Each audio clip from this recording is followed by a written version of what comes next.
I'd rather have less sleep in the next 3 years of my life than having the next 35 years of my life dragging my feet to office, to cubicle world every single day.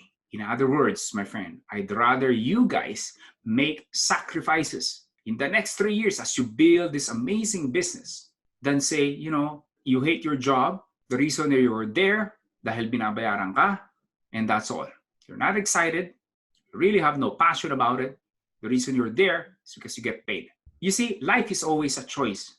We always have an option. You can stay where you are right now, do nothing, or make sacrifices, have less sleep, try to really work on this business so you can have an amazing life in a short period of time.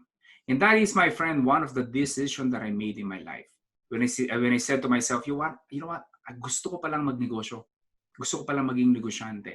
But then it took me a while because wala po akong mentor, walang coaching program, none of those when I started. So there are a lot of things that I have to change, and one of which, yung sinasabi ko nga sa inyo, it's always been the mind shift. Shift that mindset from the mindset of employment to become an entrepreneur. Wait, before you go, do not forget to click that red subscribe button below. I appreciate it. Thank you for watching.